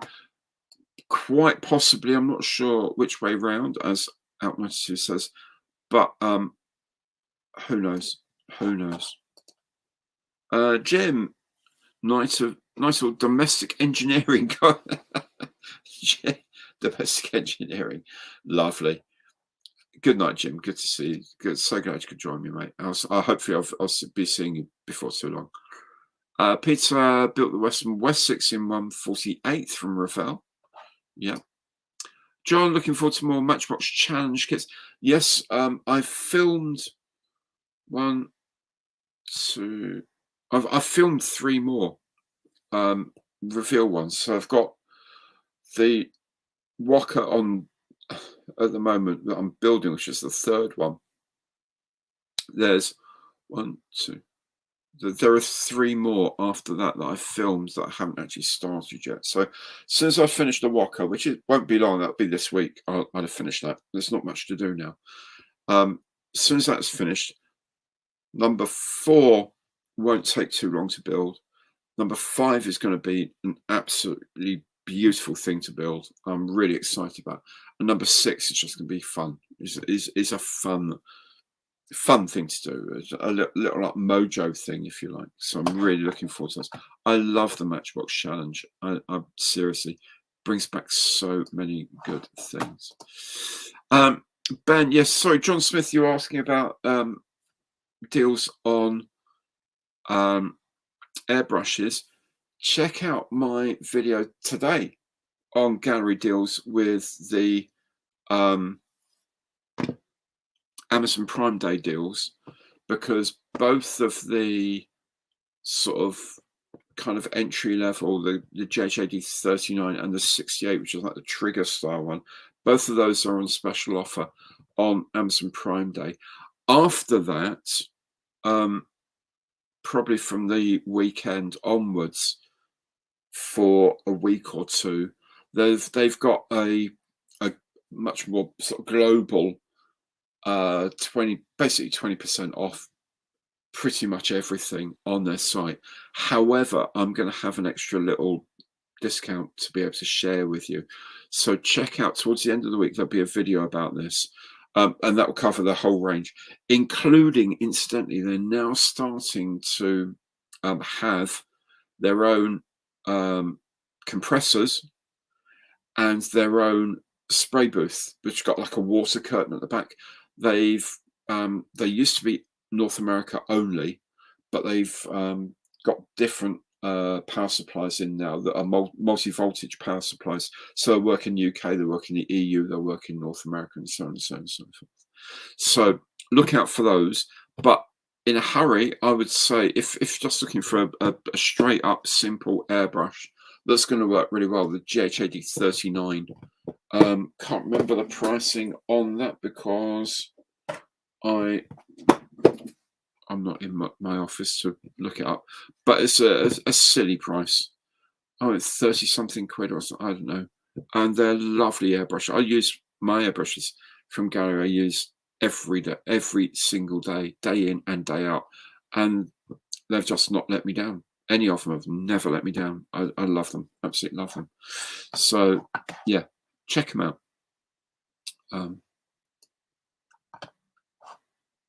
What's this? 55 years ago today, Apollo 11 launched for the moon. Yeah, 16th of July. The time I did a Saturn V kit, possibly it could be. Possibly it could be. Yeah, maybe one. I don't know. I haven't got one, so maybe I need to get hold of one. And what else here? Julian says, what about if anyone sends me a kit specifically to yeah, so if they send it, if someone sends me a kit and thinks, a good value kit and says, I would like you to raffle this for your channel, then I'll do it, and I'll be very grateful for it, and that's grand. But it's when people have sent it to me because they think this will be a great kit for your channel as a video, and the things that maybe we've talked about and things that I really like, I don't think I'm not in the right comfortable to be repurposing it, if you like, doing something with it that wasn't the intent when it's given to me. Do you know what I mean? So if someone says that I've got a da, I'm never going to build it, I'll send it to you, please raffle it for your channel, grand, I will do that. But anything that's been sent to me just for to build out of interest, even if it's when you get round to it, build it because it's fun, I'm going to keep those and I'm going to build them. So that's the way. But thank you, Julian, for raising that point. That's a good thing. I'm happy to do that, but I'm also very, very happy to raffle things that the likes of Valeria and her wonderful team at ICM send me very generously, because I'll do the box review of it and have a look at the plastic and show them it's a really lovely kit. Some of the stuff I'm building, I'm definitely building the Humvee, I'm building the B-26 and so on, but not everything I will build that they send me. So Yeah, they've already got them. And of course, a lot of stuff gets sent to Models for Heroes as well directly, so someone can make good use of it. Chris says, yeah, the GAD 80, GAD 39 is a lovely thing. Peter uses the H&S Silverline airbrush with 0.2 and 0.4 needles. Very nice. Bob Turner, oh, you're off to your club meeting. Oh, excellent. Well, that's the benefit of joining me from Florida. Of course, this finishes in time for you now to go off to your club. Fantastic. Thanks so much for joining, Bob. Really do appreciate coming here from over the other side of the Atlantic. Graham, my pleasure, mate. Good to see you too. Really good to see you. Thank you very much for joining you. Here we go. Oh, Martin, yeah. It's 132nd kit, so it's not that different to the 135th. And beautiful engineered, yes, it is. Yeah, yes, it is a little different, but you know what? It is a beautiful thing. Just persevere with it, because I've got mine down there, still there, and every now and again, you know, I get it and put the rotor on and go ding, and the rotor whizzes around because the setting of it in the kit is so good. It's so well balanced. It spins around for ages. Absolutely fantastic fun.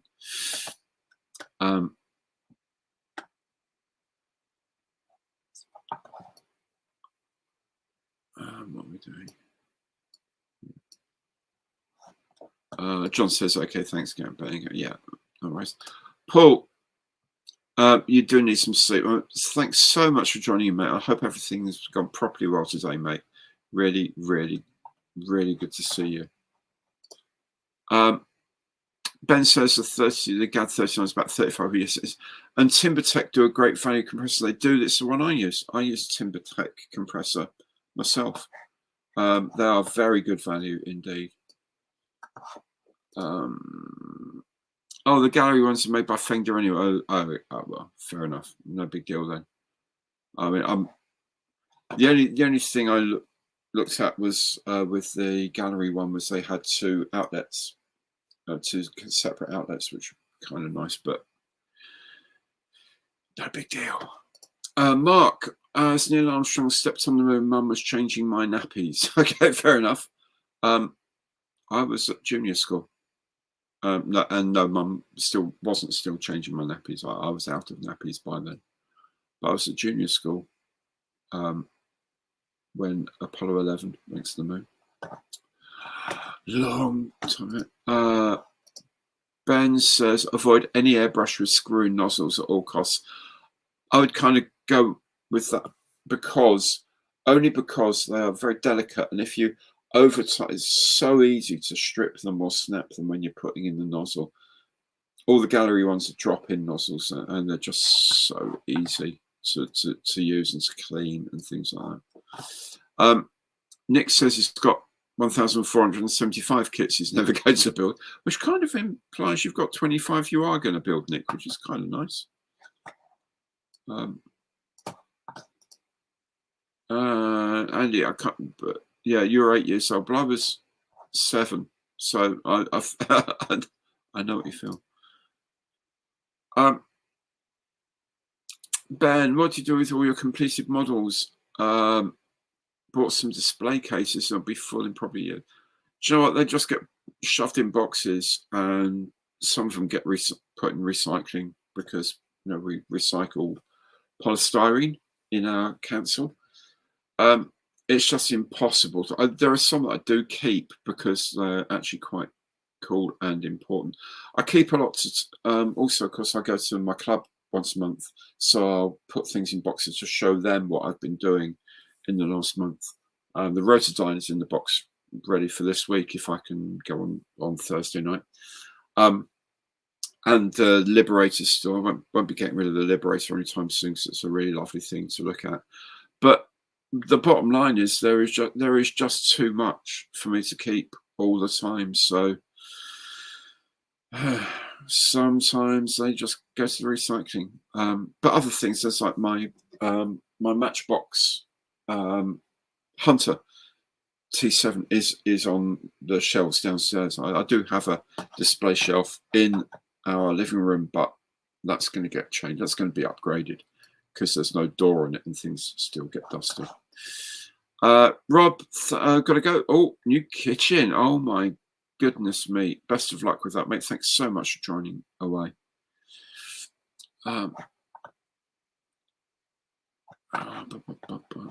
Let's see.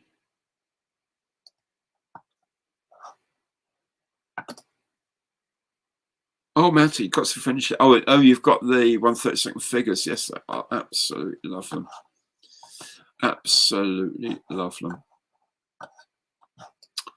Nick says, "Don't recycle the models, sell them to a charm."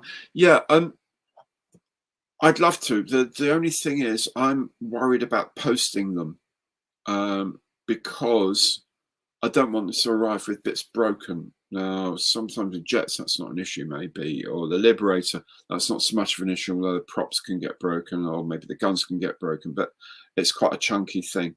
But there's other things that just won't, I'm worried about sending stuff in the post that might end up getting broken. I've not really figured out how to do it yet, but maybe I will. Maybe I will.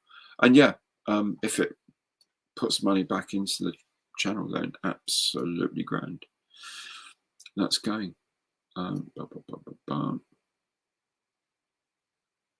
Yeah, as Outnet 92 says he, shipping built models is a bit of a challenge, but if I can figure it out how to do it well and safely, then absolutely that's a grand thing to do. Billy, not sure, but this is my first one. Well, I hope you enjoyed it, mate. I really do. The whole point is to enjoy it. That's essentially that's everything I do is just there for people to enjoy, if you can. I do it for fun. It's a job. First and foremost, it is my job, but it's a job that I've had more fun at than I think pretty much most other jobs I've ever had. And it's a job I enjoy doing to the point that I'll put in quite insane hours sometimes. But it's really enjoyable. It's a really good thing. Really good thing. Rob. Oh. Okay, so buy you built some damage. Okay, but polystyrene balls make great pack. Yeah, they do. And I've got a load of polystyrene chips. I've got actually not polystyrene. They're starch-based, very ecologically aware starch-based ones. So yeah, that's a good idea. Someone did say they put them in like really big plastic bags, so if anything does break off, it stays within the bag. And then surrounded them with polystyrene chips and then packed them. And maybe that'll work. I don't know. Maybe I'll experiment on one through. Rowan, what's the time in the UK right now? Right now it is 9:53 in the evening, British summertime. If that makes a difference. So we did it as like 7 minutes to 10 in the evening.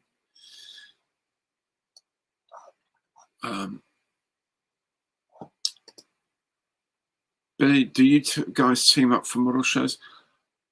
We don't necessarily. We don't at all, actually. My channel's only a couple of years old, so it's the community sort of building. A large community. I'm very grateful to say, and a good community that's very respectful of each other, which is even better. But we haven't quite got to the stage where we meet up at shows. I'm hoping I'll think about how to do it, and we'll do something at Telford this year. The big one at Telford this year is a 2-day show in November. I think it's the 9th and 10th of November this year. Maybe at 11:30 or something. We'll meet up somewhere like the. I know. I'll say right. I'm going to be outside this stand at this time. And knowing that there's a bit of space around there, so don't get in anyone's way. So if you want to come and say hi, that's the place to do it. So that's maybe what we'll do. That's very informal, very, very informal way. But yeah, it'd be nice to catch up with what all you girls are like. I've met a few of you, as I say, but not that many. Joe was in 3rd grade in Harlingen. Okay, cool. Home of the what's it? Commemorative, not Confederate Air Force now, isn't it? Commemorative Air Force, one of the best aircraft conservation groups in the world. And you watched it in class. Absolutely incredible. If you haven't seen the movie The Dish, that's well worth watching for based on being able to watch things. Absolutely hilarious. Very good film. Very, very good film. I think it was kind of in nighttime in the UK. I seem to remember it was very, very late. We watched it. I think I was allowed to stay up at home to watch it. It was crazy, crazy late at night. Reaper says, I'm sure museums and heritage. Maybe so. I kind of have a plan for my Spitfire, my pink Spitfire, to donate it to the squadron that it is, because they still exist over at Wittering in Cambridgeshire. So I kind of think I might see if they'd be interested in accepting that. I'll put it on a base of some sort. And yeah, see if maybe get a pilot figure for it. Just do something nice so they can put under a little cloche, a little acrylic thing, and yeah, just give it to them and see sort of, because it's a big old thing, and much as I love it, it's a big old thing, but it is nice and it's part of their history, so they might be quite happy to have it. But we'll see. I'll maybe do something about that later in the year. Get my act together when I've got ahead of myself a little bit more than I have recently, and yeah, that might be the thing to do. That'd be one massive kit out of the way. But a lot of them I just want to keep anyway, to be honest. Not that I've got any room for them. Excuse me.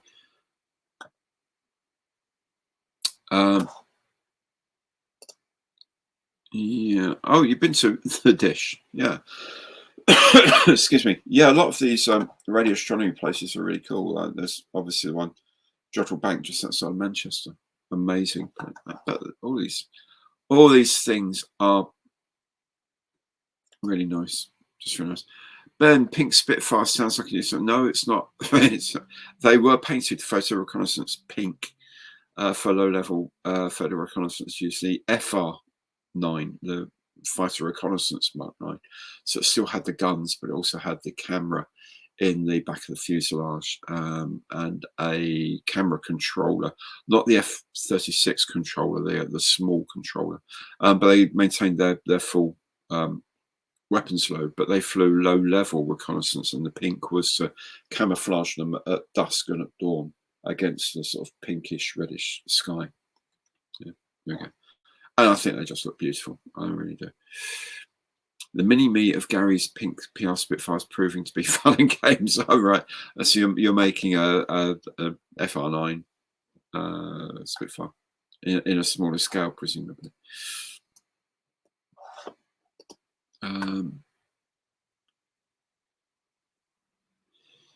Oh, in Paisley, in Scotland. Yeah, I know. Amazing, amazing.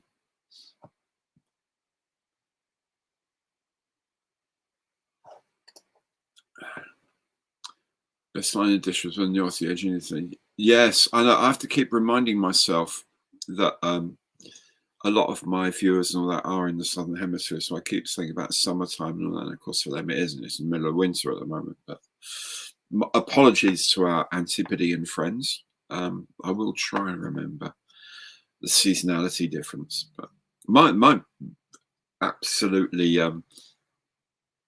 absolute memory of that was them playing cricket in the dish. Someone bowling to someone else in the middle of the dish. Oh, it's hilarious. Absolutely hilarious. Yes, Jodrell Bank. It is an astonishingly large thing, considering the pointing accuracy they have to have with it. So pulsars were discovered, of course, by Jocelyn Bell Burnell. Bobby, what was that ICM set on Monday Matters with the Invader and another aircraft? It was a Vietnam combat sets, the Invader, the B-26K, and the Cessna 02, and it is coming out. I'll probably get mine about the first week of August. It's a Nakon Phenom set, I think it's called. But yeah, so B-26K and the 02, a bit of decking and probably some figures as well, I'd imagine. Julian, good night, mate. Good to see you. Very, very good to see you. Take very good care, my friend. Oh, yep. Good night, Julian. Good night.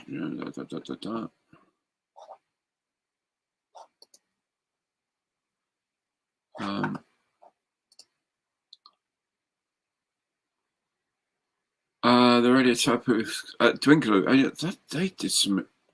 I remember them doing some really amazing work. They discovered a new companion galaxy, I think it was, using radar. Oh, so Würzburg Riese. This goes to show you, swords into plowshares, as they say. Yep. Oh, good night, everyone. Good night. Good night. Good night. Good night. Yes, it's 10 o'clock. I suppose should really shut down and get on with our lives. Get on with those of you across the other side of the Atlantic. Get on with your day. Us settle down for the rest of the evening and get some sleep. Thank you all very, very much for coming and joining in with another wonderful live stream. I've really enjoyed myself. I hope you have too. Don't forget the next live stream is going to be I think the 8th of August. Let me double check. No, the 1st of August. August, we're actually hitting the first day. Yay, 1st of August will be the next one. Oh, suddenly all these things. Just this one from Steve. I hope DBMK finally have an actual kit available at Telford. Yes. Now, from what I understand, this is not official, by the way. From what I understand, the scimitar is possible but not likely at Telford, only because getting it molded is proving an issue because it's a low pressure mold. They're going to have it done in Ukraine, and there obviously are a lot of issues around having stuff done. However, I believe they're aiming to have the 132nd Sea Fury there. So, because that's a high pressure mold, and there's a different molder that's not in Ukraine. So, yeah, hopefully they'll have the Sea Fury there. I know they're doing the other day they were doing the doing some of the shop tests and stuff like that on the tooling, and going backwards and forwards with the tooling manufacturers, checking things. So hopefully, fingers crossed, we'll see it at Telford. Nick, not all 3-0. Not happy. Oh boy, he's going to come back with something properly difficult on the 1st of August. People, get your thinking caps on for that one. Trust me. Trust me. Billy leaves us with, has anyone built the 132nd Revell Mozzie? Looking for a good cockpit upgrade. Don't know if anyone's built one of those that can help out. I don't know. Well, I've never built one, so I'm afraid, Billy, I can't help you, mate. But someone may do. Yeah, so thank you all very, very much for joining in. It's been a lot of fun. Hope to see you again next time, the 1st of August, next live stream. Of course, come back for Monday Matters next week. There's going to be a video tomorrow about the FX Spitfire. Thursday is the second part of the Marauder build, so come back for that. I know I'm trying to get some more stuff organised for the rest of the time as well. So plenty of content coming up. Monday Matters, of course, is the big one. Enjoy the rest of your week, and thank you very much for joining. Hope to see you again very soon on the channel. Thanks very much to Nick, by the way, most of all, for his generosity and for the fun. And I'll see you all very soon on the channel. Take very good care. Take good care of the ones you love. I'll see you soon. Good night.